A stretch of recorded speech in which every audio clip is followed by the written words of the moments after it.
Está no ar o Jornal do Senado. Eu sou Paula Groba. E eu sou Ricardo Nacaoca. E estes são os destaques de hoje do Jornal do Senado, que começa agora. O presidente do Congresso repudia explosões na Praça dos Três Poderes e elogia a atuação das forças de segurança. Senado aprova texto base sobre regras para emendas parlamentares. Comissão ouve mães acusadas de sequestro após fuga de violência doméstica no exterior.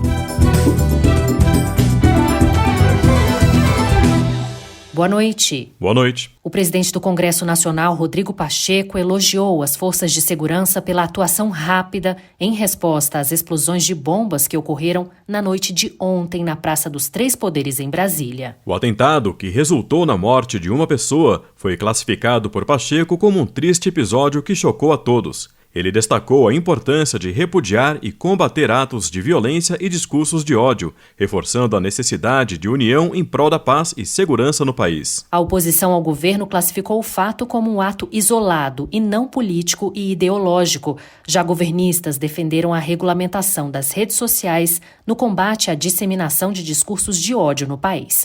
A reportagem é de Érica Christian. Ao defender a regulamentação das redes sociais, onde são propagados os incentivos aos ataques à democracia, o senador Rogério Carvalho, do PT de Sergipe, avalia que o Congresso Nacional e a sociedade não podem ficar indiferentes aos discursos de ódio. Precisamos impedir que as redes sociais sejam este canal para estimular e movimentar pessoas que têm a intenção de promover destruição e ataque à sociedade e às instituições democráticas. O senador Marcos Rogério, do PL de Rondônia, alertou que nem todos os atos extremistas têm motivação política e defendeu o fim do que chamou de ambiente tóxico nas disputas políticas. Tudo isso mostra que o Brasil precisa retomar um ambiente de diálogo, de compreensão, de pacificação, e isso impõe a todos os atores da política e também das demais instituições repensar condutas, visões, comportamentos. O Senado aprovou em 2020 o projeto do senador Alessandro Vieira, do MDB de Sergipe,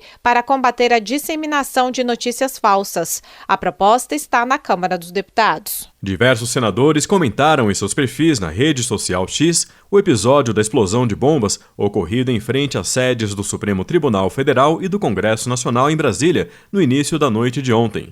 As informações com o repórter César Mendes. O líder do governo no Senado, Randolfo Rodrigues, do PT do Amapá, disse que o atentado tem características de motivação política e pediu apuração rigorosa. Paulo Paim, do PT gaúcho, defendeu uma revisão urgente da segurança na Praça dos Três Poderes.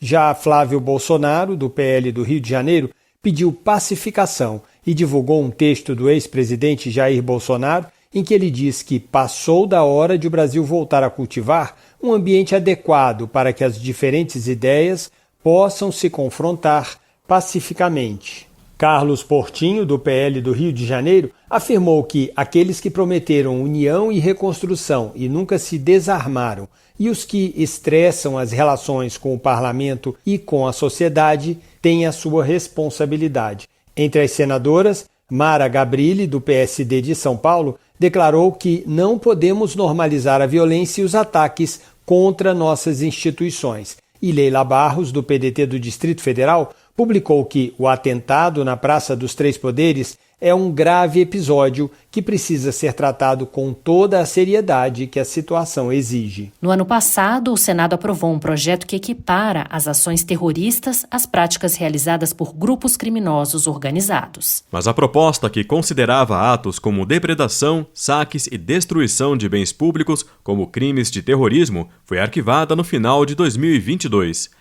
Mais detalhes com o repórter Bruno Lourenço. O Senado aprovou no ano passado a proposta que considera terrorismo a limitação da livre circulação de pessoas, bens e serviços e a manutenção de monopólio territorial, controle social ou poder paralelo nas áreas urbanas e rurais. O senador Jorge Cajuru, do PSB de Goiás, explicou que a ideia da iniciativa, que aguarda a votação na Câmara dos Deputados, não era criminalizar manifestações ou entidades, mas tipificar as condutas praticadas em nome de grupos criminosos. O tipo penal deve ter a finalidade de provocar terror social ou generalizado. A alteração visa evitar que um simples bloqueio de rua pudesse ser considerado ato terrorista. Mas proposta que considerava crime de terrorismo condutas como depredar, saquear ou destruir bens públicos acabou arquivada no final de 2022, dias antes da invasão dos três poderes em 8 de janeiro. Na época, a então senadora pelo Paraná, Gleice Hoffmann, hoje presidente do PT, considerou que a lei penal já criminalizava ações de vândalos.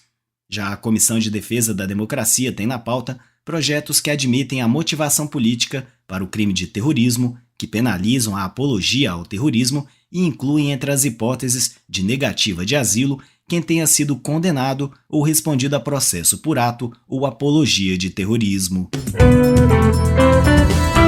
O Senado aprovou na noite de ontem o projeto que traz regras de transparência para a liberação das emendas parlamentares. Mas a votação ainda não foi concluída. Senadores ainda querem alterar alguns pontos da proposta.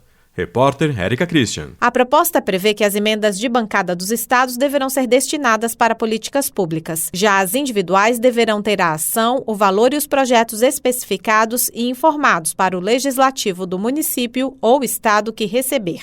O relator, senador Ângelo Coronel, do PSD da Bahia, avalia que o projeto atende às exigências do STF de transparência e rastreabilidade, mas afirmou que as novas regras não vão impedir o mau uso das emendas parlamentares, como apontou a Controladoria Geral da União. Quem age com irregularidade, não existe projeto que corrija. Acredito que quando a pessoa está querendo fazer um mau uso do recurso público, pode ser qualquer tipo de projeto que ele vai encontrar uma brecha para burlar. Mas diversos senadores questionaram as regras das emendas de comissão da Câmara e do Senado. Rogério Marinho, do PL do Rio Grande do Norte, argumentou que essas emendas não terão os autores identificados. A votação dos chamados destaques, que são tentativas de mudanças ao texto já aprovado, deverá ocorrer na segunda-feira, dia 18.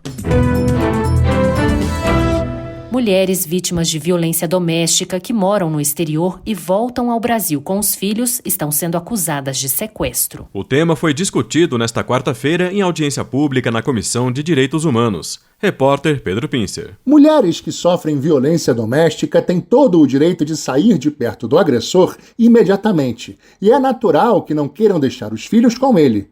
Mas e quando o agressor é um estrangeiro com quem ela vive no exterior? A situação pode ser classificada como sequestro internacional de crianças. Isso foi discutido nesta quarta-feira pela Comissão de Direitos Humanos.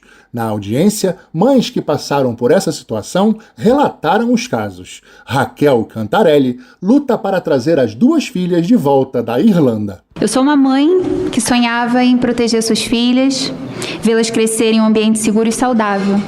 Mas há 1 ano e 5 meses eu fui separada delas. Nós perdemos o nosso direito mais fundamental, o direito de estarmos juntas e de vivermos em paz, longe de qualquer ameaça. Tunísia Viana conta que após ser restringida por meses de manter contato com a própria família e ter o passaporte confiscado pelo então companheiro, precisou fugir para o Brasil com as suas 2 filhas, numa tentativa desesperada de se livrar do cenário de abusos. Qual crime eu cometi? De tentar salvar a minha própria vida, de tentar salvar a vida das minhas filhas, de tentar salvar a vida da minha enteada? É esse o crime que eu cometi. Porque é essa a identidade que eles têm de mim nos Estados Unidos. O representante do Itamaraty, Aloísio Gomide Filho, falou sobre a atuação do governo para resolver esses casos. A atuação do Brasil no âmbito da conferência tem sido firme no sentido de defender a aplicação dessa exceção quando a mãe é vítima de violência doméstica. Como foi bem relatado aqui, que as garantias para as mães também sejam defendidas no caso de retorno da mãe, com a não criminalização no país da subtração internacional aos menores, que não seja considerado um crime. Também participaram do debate representantes do Ministério da Justiça e Segurança Pública e da Defensoria Pública da União.